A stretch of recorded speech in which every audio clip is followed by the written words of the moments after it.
Welcome back to another episode of Wired to be Rich. Let me ask you something real. When was the last time you had a moment that stopped you dead in your tracks? The kind of moment that made you look at yourself and think, wait, am I really living up to my potential? Not in a bad way, but in that bold, unshakable, oh my God, I've been playing small kind of way. If you had that moment, you know how life-changing it can be. And if you haven't, well, buckle up, because you're about to feel inspired to create one. Today's episode is about redefining your worth, tuning out the noise, and taking control of your narrative, even when the world seems like it's screaming at you to do the opposite. It's about boundaries, abundance, and the power of listening to yourself over everyone else. So whether you're driving, cleaning, or just relaxing, get ready to take some notes, because we're about to dive deep into how you can protect your energy and make the kind of moves that build real wealth. Before we dive in, let me tell you something. You are going to want to journal for this one. I'm not just here to hype you up. I'm giving you real advice, real gems, and real strategies that I've personally used to level up my life. This is the kind of episode that could shift your perspective, your energy, and your entire approach to abundance. So if you don't already have a notebook or your notes app open, pause this right now and grab it. Seriously, I don't want you to just listen. I want you to take this in, write it down, and start applying it to your life today. Alrighty, y'all, let's dive right in.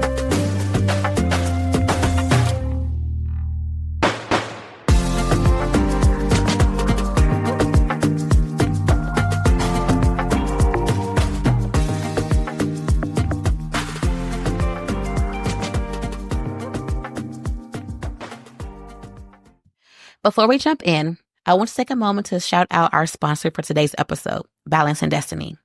This isn't just a company, it's a movement I created to help people align with their purpose and create real abundance in every episode of their life. Whether you're working on setting boundaries, growing your wealth, or finding clarity in your goals, Balance and Destiny is here to give you the tools and strategies you need to make it happen. Check us out and take the first step toward your next level at www.balancedestiny.com. Now back to the episode, y'all. So I just got back from a trip to Colorado, and let me tell you, it was so much more than skiing. Sure, hitting the slopes for the first time was exciting, but this trip ended up being a mirror showing me sides of myself I couldn't ignore anymore. One moment really stuck with me. I was standing at the top of the slope, surrounded by these insane views, the kind that make you feel small in the best way, and watching people fall, get back up, laugh it off, and keep going. That's when it hit me. Why have I been playing small? Why have I been so afraid to fall when I know I can get right back up? Life has this way of boxing you in sometimes, right? You get so caught up in the grind and proving yourself and living by someone else's rules that you forget your own. Standing up there, staring at all that beauty and possibility, I felt this shift. Like the mountains were daring me to see myself differently. And in that moment, I did. I remembered that I'm capable, resilient, deserving of everything I've been working toward, and so much more. Even skiing, which I thought would be just fun, and it was, ended up being a lesson. It forced me to trust myself, to lean into the fear, and to let the momentum take over. It wasn't about being perfect or nailing every turn. It was about showing up, giving myself permission to take the ride, and realizing that the magic is in the process. That moment on the mountain wasn't just about skiing. It was about life, my life. It was this reminder to stop waiting for the right time, to stop tiptoeing around my own potential, and to stop doubting what I bring to the table. Whether it's wealth, career, or relationships, the energy is the same. Lean in, take the fall if you have to, and trust that you'll rise stronger. Colorado gave me clarity I didn't even know I needed. It was like the universe was saying, Manda, it's your time. You've got this. Stop holding back and take up all the space that you're meant for. Now let's jump into something else real quick. The inauguration is behind us, and with it comes a new wave of policies, priorities, and opportunities. Now, I'm not here to tell you where to plant your political flag. That's your business. But what I am here to say is that this moment is pivotal. It's not just about watching the news or scrolling through headlines. It's about understanding how these shifts in power and policy are about to affect your pockets and your potential. Here's the thing. Every administration, love them or hate them, comes in with an agenda. And whether that agenda aligns with your beliefs or not is giving you clues. Funding priorities, tax adjustments, and economic initiatives are all breadcrumbs, y'all. If you're paying attention, you will see the trail that leads straight to the bag. Yes, I said it, straight to the bag. So for example, let's say renewable energy is a top priority for the administration, right? Well, that's your cue to start looking at solar stocks, green technology, or even small businesses that are adjacent to that industry. Or maybe there's talk about initiatives for small businesses. This is your sign to research grants, loans, or tax breaks that could take your hustle to the next level. The government's money moves are blueprints for your next big financial play. But hold up. Before you go all in, here's a real moment for you. Beware of the scarcity mindset. You know what I'm talking about. The quote unquote, now isn't the time to take risk kind of people, or the ones that say the system is rigged. And listen, I'm not saying systemic issues don't exist, because they do, and we're not ignoring them. But what we're not going to do is let fear and negativity dictate our moves. The system may not always be built for us, but history shows that it rewards those who know the game and play it strategically. This episode is brought to you by Balance and Destiny. We believe that real wealth starts with alignment, aligning your actions, your mindset, and your goals. Whether you're navigating changes in your finances, career, or personal life, Balance and Destiny is here to support your journey with resources that help you thrive. Visit us today and start building the life you deserve at www.balancedestiny.com. Now back to today's episode.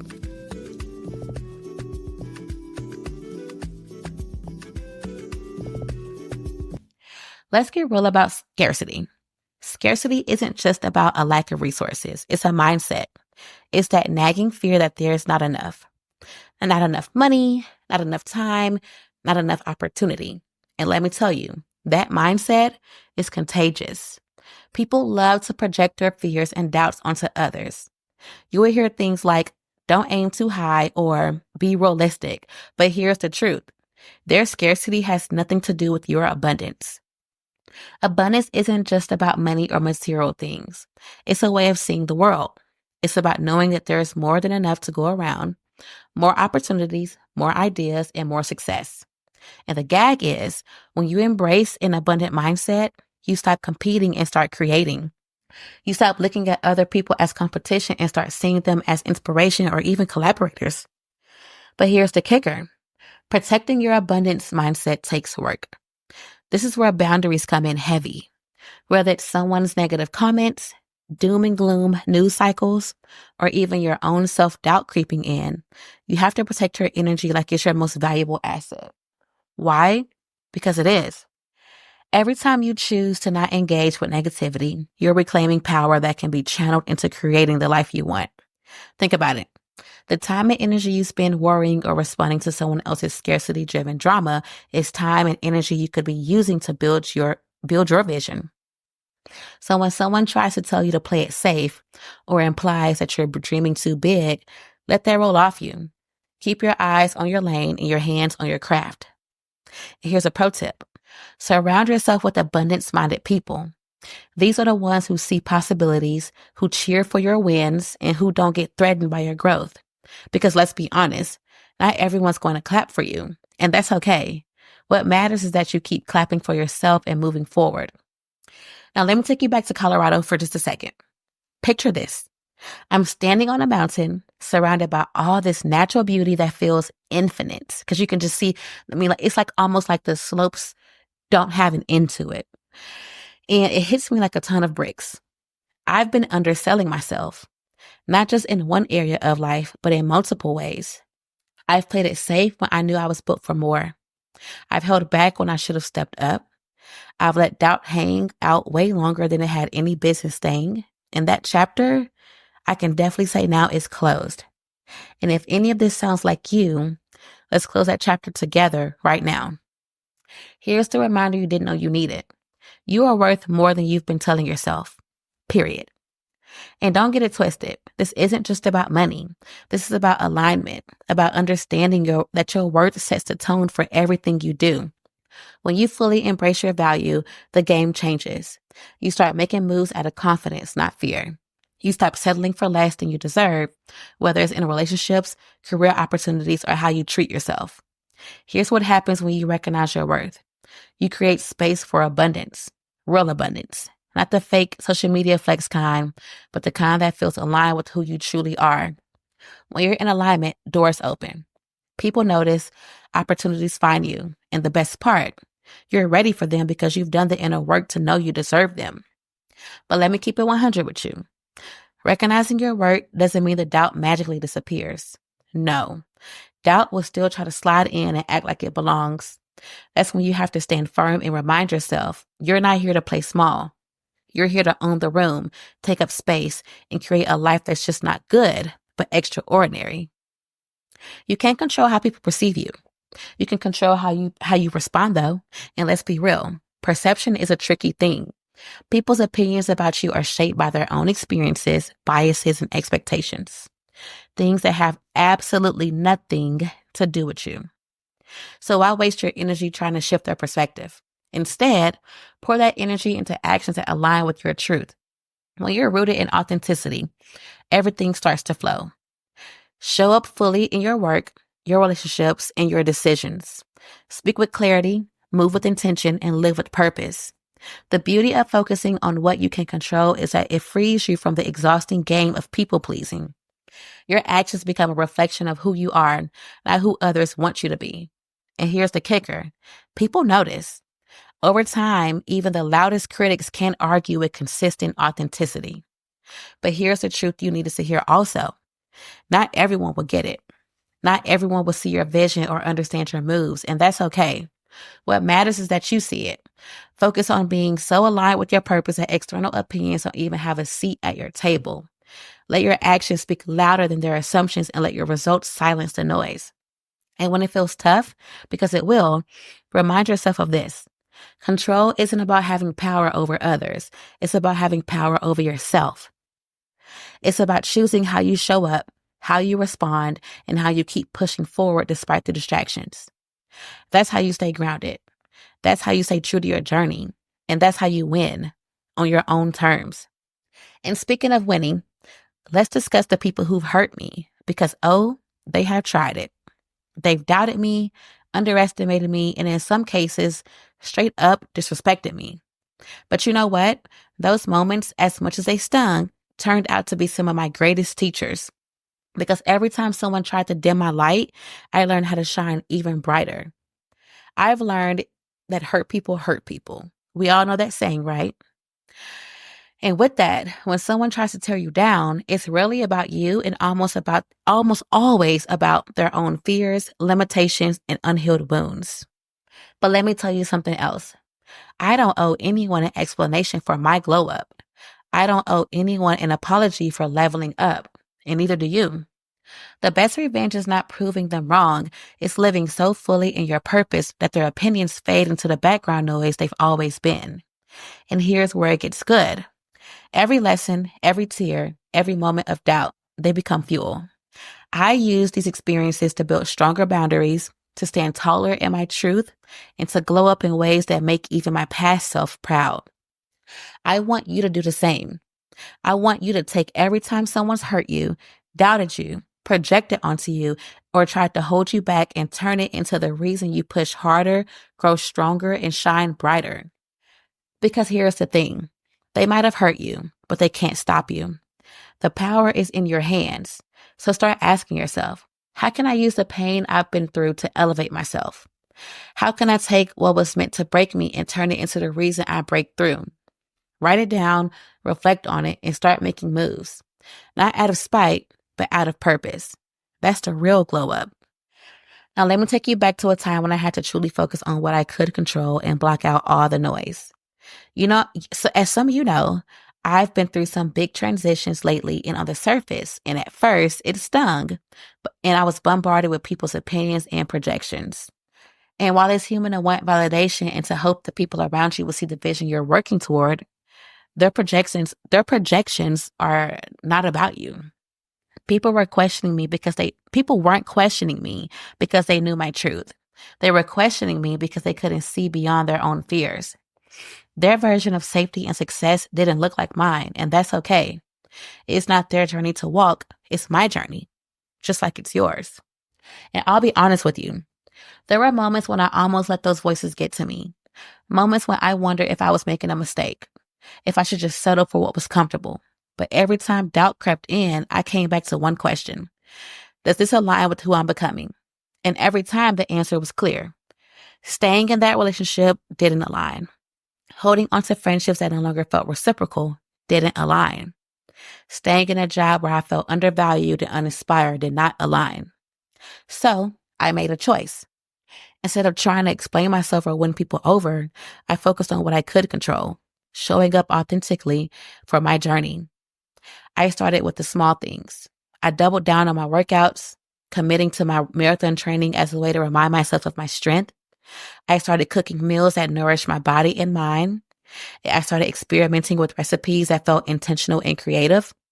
I leaned into my podcast ideas, brainstorming topics that I knew could inspire not just others, but me too. And perhaps most importantly, I started setting boundaries that protected my energy. Boundaries were a game changer for me. For the first time, I wasn't afraid to say no. No to events, to conversations, to relationships, if they didn't feel aligned. It wasn't easy though. Some people didn't take it well. They questioned my decisions even more, accusing me of changing or acting different. And you know what? They were right. I was changing. I was choosing myself, and that's a choice that can make people uncomfortable when they're used to you prioritizing them. But here's the magic. As I chose to stay consistent, the external noise started to fade. People's opinions didn't change overnight, but I did. I stopped looking for validation and started trusting myself completely. And let me tell you, that's when everything shifted. Opportunities that aligned with my vision started showing up. My confidence grew, not because of external praise, but because I knew I was walking in alignment with my truth. I felt lighter, freer, more in tune with myself than ever before. There is one moment that stands out to me though. I was in Colorado standing on the mountain as stated, surrounded by this infinite, breathtaking landscape. And it hit me. This is what alignment feels like. It's expansive. It's freeing. It's knowing that you're exactly where you need to be, even if the path isn't clear to anyone else. I realized then that my journey isn't about proving anything to anyone. It's about honoring the vision God placed in my heart and trusting that every step I take in faith would lead me closer to the life I'm meant to live. And the lesson? People will project their fears, doubts, and insecurities onto you. But their scarcity mindset has something to do with your abundance. You don't need everyone to understand your journey. You just need to stay true to it. Let them see you in whatever light they choose. Your job is to keep shining regardless. That season of transition was one of the hardest and most liberating times of my life. And I share this because I know some of you are standing in that same space right now, wondering if it's worth it to keep going. And it is. Stay grounded. Focus on what you can control. Trust that alignment is more powerful than approval. The right people and opportunities will find you, just like they found me. And when they do, you'll look back on this moment and realize it wasn't the end. It was the beginning of everything you've been working toward. Now, let me tell you about something that happened recently. It's one of those moments that made me stop and really reflect on how far I've come. Someone did something incredibly thoughtful for me recently. It was the kind of gesture that felt so aligned, so supportive, and honestly so deserved. I felt seen and cared for in a way that doesn't happen every day. But instead of just letting me enjoy the beauty of that moment, someone else decided to chime in with their unsolicited opinion. They hit me with, "You can't do things on your own," or "It seems like you can't do things on your own without a man." Pause. What? Do you know who you're talking to? I literally built my life from the ground up, y'all. I'm running a business, hosting this podcast, making six figures, training for a marathon, and showing up for myself every single day. And yet, because I allowed someone to show up for me, suddenly my independence is up for debate. Here's what I realized. Their comment wasn't about me. It was about them. It was their own insecurities talking, their discomfort with seeing someone receive abundance and support without struggle. Some people have this twisted idea that strength means doing everything alone, that accepting help or kindness somehow makes you less capable. But let me tell you, that couldn't be further from the truth. Accepting help, love, or generosity doesn't make you weak. It makes you secure. It shows you know your worth and trust yourself enough to receive what's meant for you. Strength isn't about rejecting support. It's about knowing when to welcome it. Knowing you're still a boss, still independent, and still deserving of all the good things that coming your way. So to anyone listening who's ever felt judged for receiving, you don't owe anyone an explanation. The work you've put in, the sacrifices you've made, and the life you're building speak louder than anyone's opinions ever could. Their projections have nothing to do with your reality. The next time someone tries to downplay your worth or question your independence, let that be fuel. Keep glowing, keep growing, and keep reminding yourself that you don't have to carry the weight of other people's insecurities. You're allowed to receive. You're allowed to take up space. And you're allowed to create a life so abundant that it leaves no room for anyone else's doubts. You don't have to defend your work to anyone. You don't need to justify your decisions, your progress, or your dreams. The real power lies in knowing who you are and standing firm in that truth. Because here's the thing. The real flex isn't how much you can do alone. The real flex is knowing when to let someone in, when to receive, and when to remind yourself that you're worthy of all the good things, whether they come from your own hands or someone else's. So as we close out, here's my challenge for you this week. Reflect on two things for me. First, where in your life are you underselling yourself? What areas are ready for an upgrade in how you value yourself? Second, start paying attention to the financial and political changes happening around you. Use them as an opportunity to align your actions with what's coming. Because here's the thing. You are the architect of your abundance. When you trust yourself, set boundaries, and stay informed, you're unstoppable. But here's the question I want to leave you with. What are you willing to sacrifice for success? Because let's be honest, building the life you want isn't always easy. It requires trade-offs, hard choices, and sometimes even walking away from people who don't understand your journey. On the next episode of Wired to Be Rich, we're diving into the price of success, what you are willing to sacrifice, and navigating success when others don't get it. We're going to be talking about the real cost of leveling up and how to handle it when your growth leaves others behind. Trust me, y'all, this is an episode that you are not going to want to miss. So bookmark this episode, follow this show, and turn on your notifications. Until then, keep building a life that feels rich in every sense of the word. I'll see you next time on Wired to Be Rich.